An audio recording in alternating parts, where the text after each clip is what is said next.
few years ago, there is a really good friend of mine. You might even know her because, oh no, maybe you're not in the same program because you're in the counseling program, but she's in the somatic program. So, but she's a very young African American, very, very, very smart African American young woman, uh, and she is so excited about the whole African thing. She's into dancing, into drums, into music.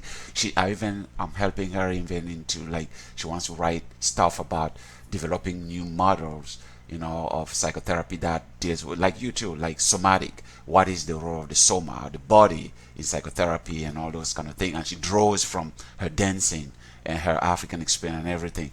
When she even went to visit Senegal, she was ecstatic. She's all like so pro black and pro African, and her whole world, and she's like in her early mid 20s. So she should just burst with energy and pride and happiness and love, and like that young girl in Black Panther, the sister of the king. You see how she just beams with life and love and all that. That's how that girl. But her world got destroyed by an African guy from Nigeria, who I also know, and that I also help. He's doing a side program and working on some stuff. He was new. He just been in America like I don't know, few months or a year or something. So it was also like me, going through the process, of self-hatred and mostly hating African American. Right? He was going through that. So, and they were having a conference in school. The school encourages a lot of minority conversation and stuff like that, where you can voice, your experience. And then the African American young girl was just all like, bam, bam, bam, like so excited. And then the guy just told her, like, I don't know, you African American, I don't really understand you. You idealize African and everything, and all this and all that. You don't even know where you come from. You don't even you don't even have a country. You don't even have. It was really brutal. You don't even have. You wouldn't even know your tribe. Do you even know your tribe? Can you even find your tribe? Oh my gosh, the girl went into crisis. I think she called me at midnight or 1 in the morning, and she was crying, but my phone was turned off. And then when I woke up in the morning around 6 I turned on my phone, and I saw all her messages and calls and everything. So I called her around 6:30 or 7 in the morning. I said, "Oh, I saw, like, are you alright?" She was still crying. So she told me that experience of hers, how she was deeply wounded and everything. So I had to explain to her what I just explained to you about my own process. I told her that don't take it personally. This guy doesn't even know what he's talking about. He's going through something that he is not aware of yet. Like that kind of hatred. And I went through that process myself. So I started kind of trying to reassure her, and really motivate her and everything. So she started feeling better again. So it is something that if us divide and conquer, that is what they've been doing. That is their asili.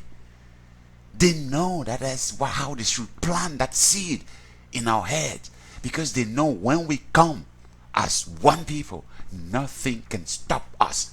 Hence, Black Panther. Black Panther shows when black people come as one, there's nothing in the world that can stop them. Have you seen the love around Black Panther? Have you seen how that brought the black community together? The movie itself so diverse, but still complete. Very diverse, but still one. Where you see black people from every angle of the world, every background coming together for one cause and gathering.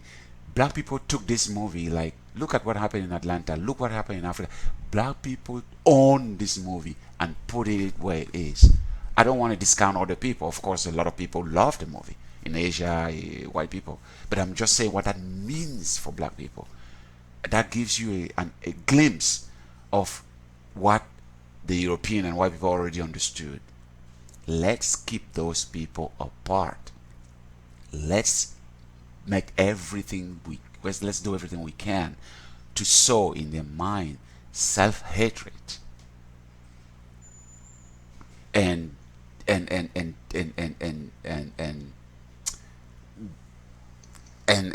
conflict and separation and everything where they should fear each other or anything like that, then we can feel safe and we can continue doing what we're doing. But if we allow these people to think in unison, to combine the strengths and work towards the complete liberation, intellectual and otherwise, then we have a problem. They know. And the success of this movie should not make us go to sleep in our laurels. Should actually begins now.